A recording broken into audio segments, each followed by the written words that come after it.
A very good morning to everyone. Welcome back at BBVN online class. बात करते हैं accountancy class 11th की. In our previous class we have discussed that the purchase book. In today's class we will discuss a sales book. जैसा कि अपने को पहले अपन ने अपने इस क्वेश्चन में किया था, अपने इस चैप्टर में किया था कि अपन ने परचेज बुक जब बनाई थी तो सेम अपने को उसी फॉर्मेट को वापस फॉलो करना है. परचेज बुक के अंदर अपन ने क्रेडिट परचेज के ट्रांजैक्शन को कंसीडर किया था, बाकी सारे ट्रांजैक्शंस को इग्नोर किए थे. तो सेल्स बुक के अंदर अपने को क्या करना है, क्रेडिट सेल्स के ट्रांजैक्शन को कंसीडर करना है, बाकी सारे ट्रांजैक्शंस को इग्नोर करते हुए काम करना है. तो अपन इसका फॉर्मेट बना लेते हैं.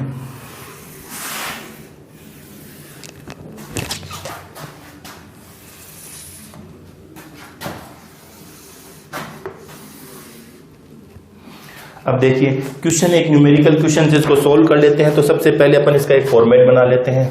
डेट, परचेज, इनवॉइस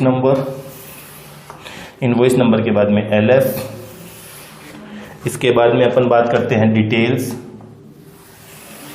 डिटेल के बाद में अपना सेल्स, डिटेल के बाद में sales value, output CGST, output SGST और आउटपुट आईजीएसटी, और ये कॉलम अपना बन जाएगा टोटल का. यानी कि ऊपर हेडिंग सेल्स बुक लिखा हुआ ही है, यहां कॉलम बन गया डेट, ये हो गया अपना पर्टिकुलर्स, ये हो गया अपना invoice number, LF, details, sales value, output CGST, output SGST, output IGST और टोटल. सेम चीज अपन ने परचेज बुक में करी थी, सेम चीज सेल्स बुक में कर लेंगे. डिफरेंस क्या है, परचेज बुक में अपन ने क्रेडिट परचेज के ट्रांजैक्शन को कंसीडर किया था, तो सेल्स बुक में अपन क्या करेंगे, क्रेडिट सेल्स के ट्रांजैक्शंस को कंसीडर कर लेंगे. अब परचेज और सेल्स वर्ड अपन ने जनरल में पढ़ा था कि सिर्फ गुड्स के लिए काम में लेते हैं. अदर देन गुड्स के अलावा कोई भी चीज परचेज करते हैं पर्टिकुलर उस चीज का नाम लिखते हैं. तो यहां पर भी अपन जब गुड्स सेल करेंगे तो ही सेल्स बुक में एंट्री करेंगे, बाकी इग्नोर कर देंगे. देखिए यहां पर एक ट्रांजैक्शंस लिखे हुए हैं. From the following transactions of messrs Ridhima sales Kolkata prepare sales book. तो यहां पर लिखा sales book of messrs Ridhima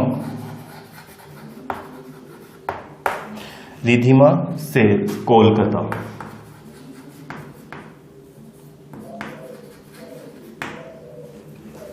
transaction दिया हुआ है 2019 March 1st. Sold to messrs Gayatri tea Assam. Kolkata से कहां सेल किया है, आसाम, यानी कि आईजीएसटी कैलकुलेट होना चाहिए. Invoice number, wide invoice number 2005, 3 chests of tea for 5000 purchased, less trade discount 5% and IGST is charged 12%. किसको सेल किया, मेसर्स गायत्री टी आसाम,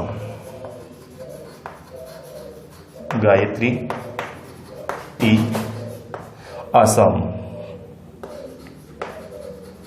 यहां अंडरलाइन कर देंगे इसके नीचे. अब क्या सेल किया है, 3 chests of tea for rupees 5000 purchased against wide invoice number 2005, यानी कि यहां इनवॉइस नंबर लिख दिया 2005. अब इसने लिखा है 5 परचेस्ड, तो इसकी टोटल अमाउंट कितनी बन जाती है, 5000 इंटू 3 15,000, लेस ट्रेड डिस्काउंट है 5%, यानी कि less trade discount at the rate of 5%. 15,000 का 5% 750 माइनस कर देंगे तो 14,250. इसमें से ऐड IGST @12%। अब इसके अंदर 12% IGST ऐड कर देंगे 1710, 15,960। ठीक है, टोटल वैल्यू निकाल दो। सेल्स वैल्यू 14,250, CGST है नहीं, आउटपुट SGST है नहीं, 1710, टोटल हो गया 15,960। ठीक है, इसको क्लोज कर दो यहां से। सेकेंड है मार्च 4, यानी कि मार्च 4।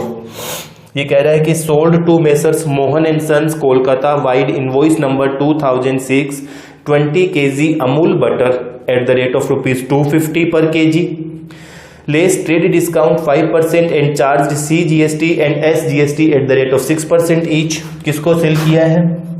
मेसर्स मोहन एंड सन्स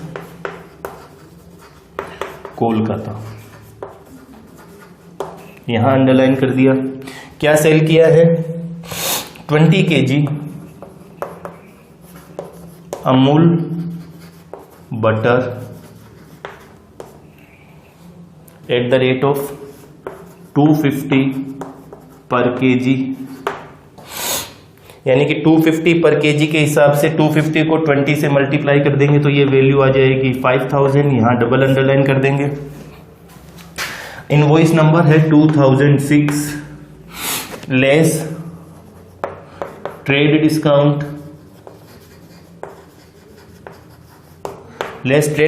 और ट्रेड डिस्काउंट है @5%, यानी कि इसका 5% ट्रेड डिस्काउंट 250 माइनस कर दिया, ये हो गया 4750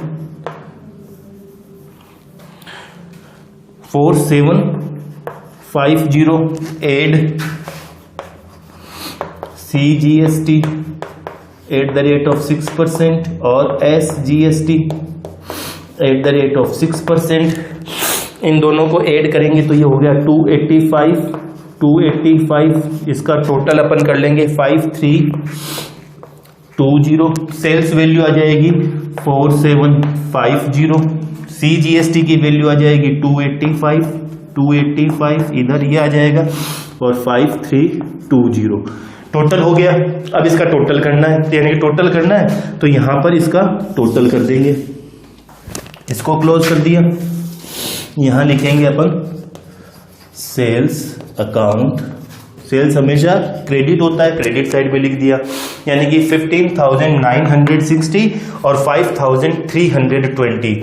इसको करो टोटल, 0 6 और 2 8, 9 और 3 12, 5 5 10 और 1 और 2 21280। इसका टोटल कर लेते हैं 0 5 5 10 2 7 9 और 1 10 4 4 8 और 9 और 1, यानी कि 19,000। इसका टोटल 285 1710। अब इसका टोटल किया तो 21280। सिंपल है, जैसा अपन ने परचेज बुक में किया था सेम एज इट इज अपने को सेल्स बुक में भी करना है। बस फर्क क्या है कि सेल्स बुक के अंदर अपन क्रेडिट सेल्स को कंसीडर करते हैं, बाकी सारे ट्रांजैक्शंस को इग्नोर करते हैं, और परचेज बुक में क्रेडिट परचेज को कंसीडर करते हैं, बाकी सारे ट्रांजैक्शंस को इग्नोर करते हैं। अब आपको करना क्या है, आपको इसी तरीके से इनके सारे न्यूमेरिकल क्वेश्चंस को सोल्व करना है, उनकी प्रैक्टिस करनी है। अपन अपनी अगली ऑनलाइन क्लास में, यानी कि नेक्स्ट ऑनलाइन क्लास में अपन बात करेंगे परचेज रिटर्न बुक की। तब तक आपको इनके सबको रिकॉल करते हुए इन क्वेश्चंस की प्रैक्टिस करनी है। Thank you.